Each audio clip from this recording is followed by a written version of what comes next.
kami di dinas P2KB punya satu inovasi terkait dengan penerbitan jurnal pagi bencana. Di dalam kami menerbitkan program-program yang telah kami buat di dinas. Lalu terkait dengan program percepatan penurunan stunting, sesuai dengan kegiatan yang sudah kita buat hari ini, kira-kira sebagai ketua tim TPPS tingkat Kabupaten Ngada, kebijakan yang diambil oleh wakil untuk melakukan percepatan penurunan stunting, terutama berkaitan dengan kerjasama lintas sektor supaya lebih cepat. Kira-kira ke depan seperti apa? Ya, jadi kita sudah diskusi banyak hal berkaitan dengan percepatan penurunan stunting ini, dan arahan saya tadi kan secara teoritis itu ya, kita coba pakai pertama, coba kita identifikasi dulu ya. Strategi ataupun kebijakan berkaitan dengan penurunan stunting kan sudah lama berjalan ya, tahun kemarin dan selanjutnya. Tentunya dari waktu ke waktu ya ada penurunan.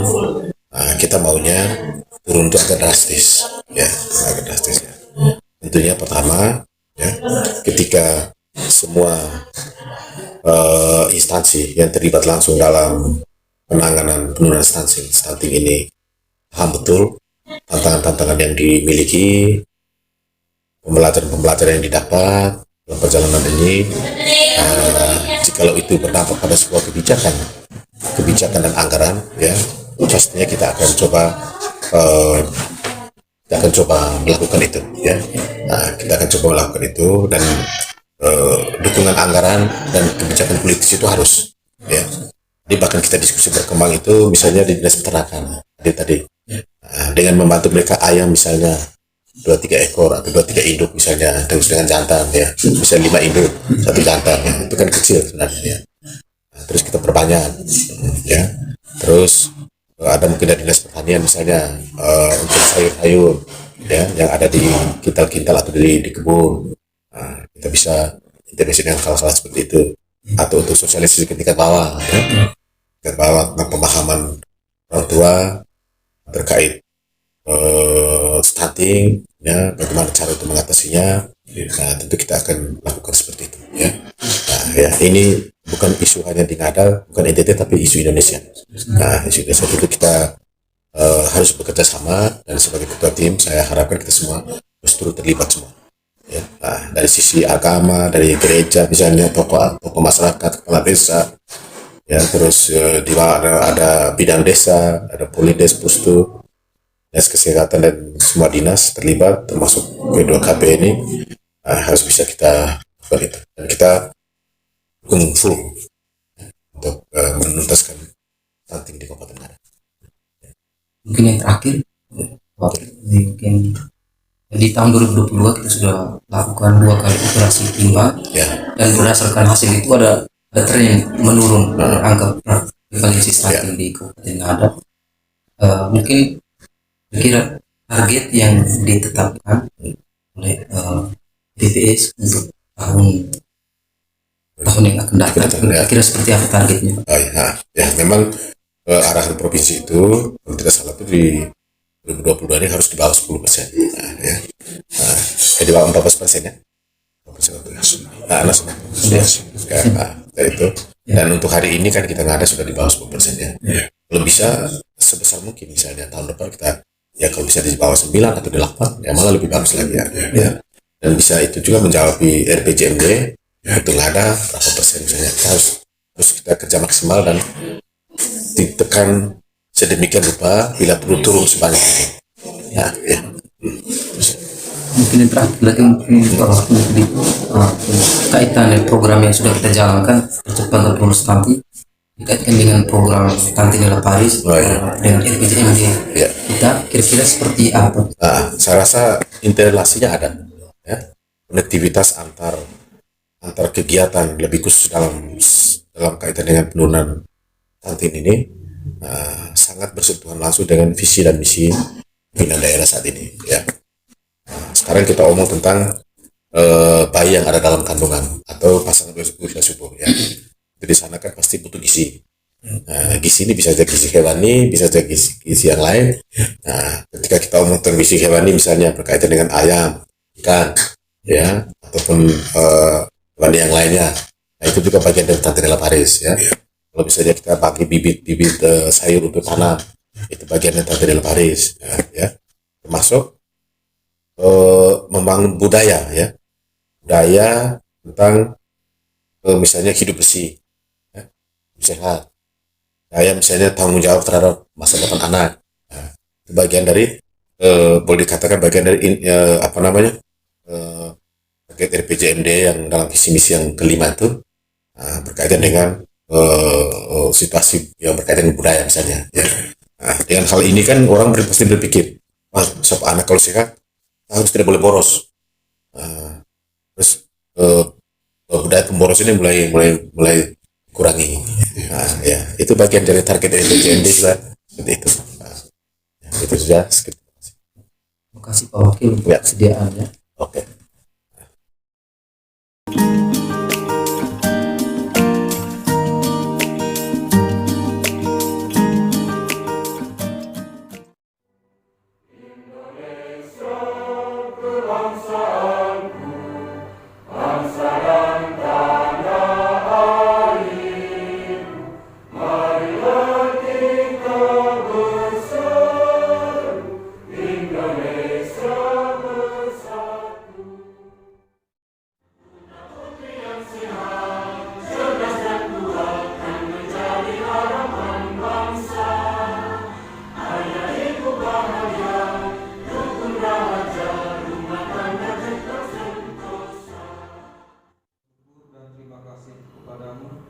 Karena atas penyelenggaraanmu, kami dapat berkumpul di tempat ini untuk mengikuti kegiatan rapat koordinasi percepatan penurunan stunting tingkat kabupaten. Yang mohon berkat rahmat Tuhan, saya membuka kegiatan ini dengan resmi.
Sekarang sampai Bian aja ya, Bian itu Babinsa mengikut semuanya tiap hari itu, di mana jadwal dari puskesmas wilayah masing-masing, puskesmas kota semuanya. Di wilayah itu kan ada Babinsa kota, ya itu ikut terus. Kita punya data terakhir ini, kita masih punya 300 lebih, 360-an yang harus kita masukkan sesuai dengan target. Dan juga ada 181 itu yang harus kita keluarkan. Nah, berkaitan dengan pendidikan, saya pikir perlu kerja kolaborasi antara lintas sektor, secara khusus yang punya keahlian spesifik yang profesional dalam bidang kesehatan ini, bidang kesehatan juga bidang-bidang lain. Kami bersama Dinas Kesehatan melaksanakan program terkait dengan anak-anak stunting. Kebetulan lokus kami itu di Kecamatan Jawa Utara, Desa Uluwala 1. Karena dokumen kependudukan tidak ada sama sekali. Jadi itu salah satu syarat juga untuk mendapatkan bantuan. Apalagi KIS itu jauh dari harapan, karena harus memiliki dokumen kependudukan. Jadi dari cerita ini kan berarti banyak sekali OPD yang terlibat dalam intervensi sensitif tadi. Maksud saya begitu, sehingga mungkin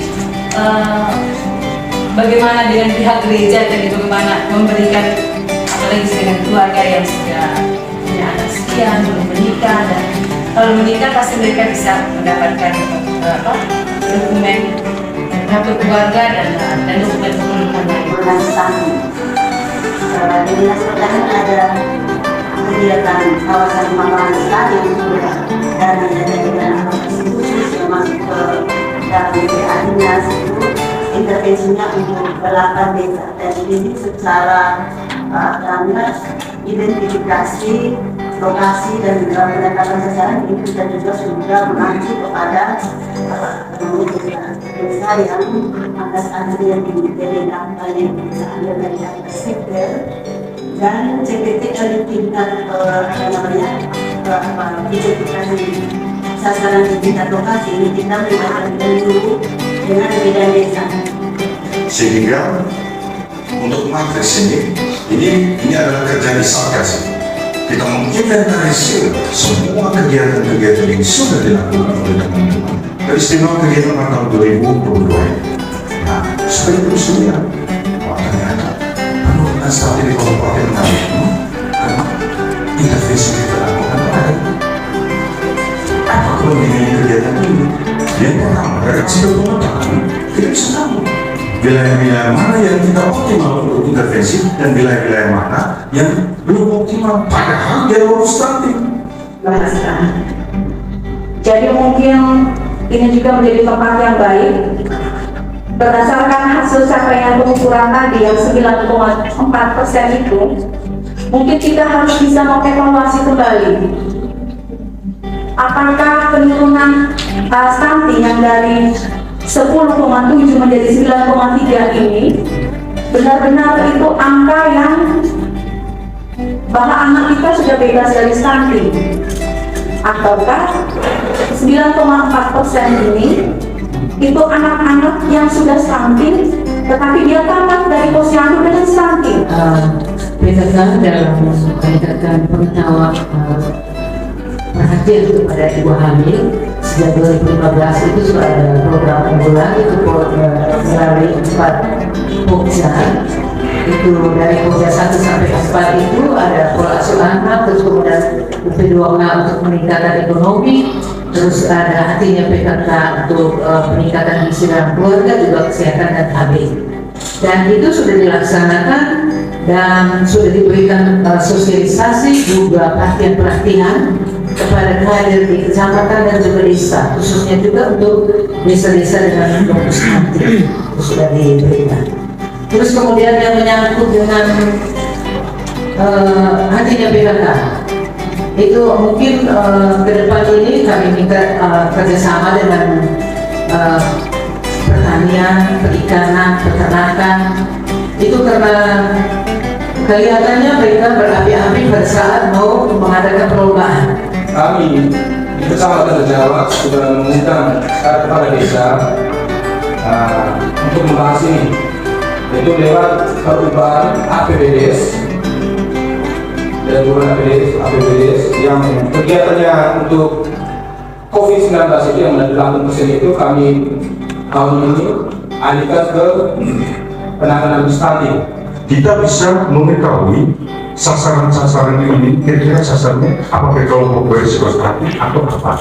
Lalu kemudian yang ketiga, dari aspek perencanaan, untuk perencanaan pada bulan dan tahun-tahun berikutnya, kita tidak mengalami kesulitan lagi karena kita berangkat dari masukan teman-teman melalui kegiatan-kegiatan yang sudah dilakukan.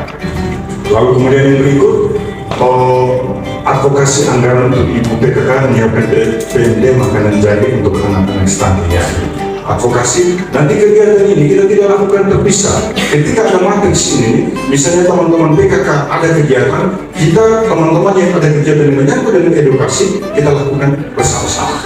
Sehingga itu ada teman-teman dari PKK, mungkin selain intervensi edukasi tentang menu di sisi imam, mungkin saja pada saat ini kita bisa intervensi lain menyangkut dengan kegiatan-kegiatan ini sesuai dengan sasaran itu.